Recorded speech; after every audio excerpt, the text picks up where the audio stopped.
I'm Grant Miachi, Planning and Design Manager for the Raleigh Urban Design Center here in Raleigh, North Carolina.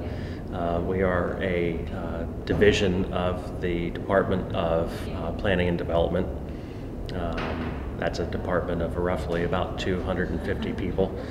We're a small division. We have six folks, landscape architects, urban planners, and we primarily do outreach to teach the public about urban design, and we provide kind of in-house design consultation for many of the other departments in the city.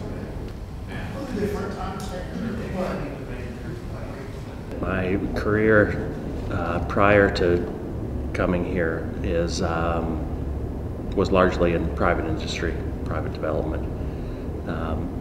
But my desire to help the communities and such was fairly limited in that really profit-driven kind of job sector.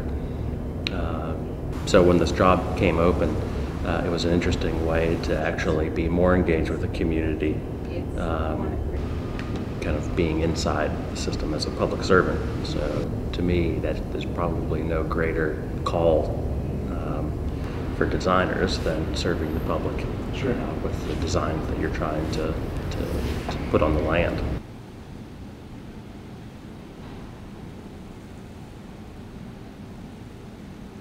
Raleigh is unusual because it has a really strong legacy of planning from the from its inception, from the William Christmas Plan all the way up.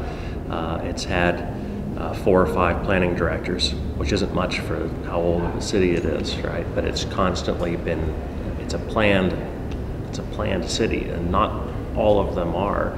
Not to say unplanned things happen and bad planning takes place, but that's usually planning that's born of a particular time. Planning in the 50s looks a lot different now than it did back then.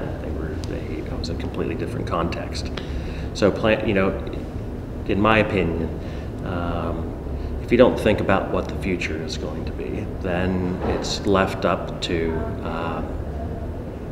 chance, to whether you're getting to a location where you want to be or not.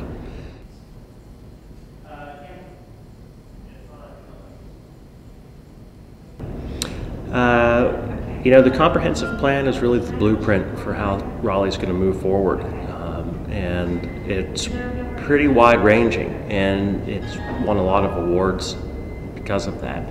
Its primary function is to set up a series of policies that the city has to follow, and I think in terms of urban growth and building walkable communities, it has almost every chapter has something related to that in it, whether it's a policy or an action that needs to get done. So it guides us in terms of a roadmap of the steps of what we need to do to get to the vision that everyone agreed on.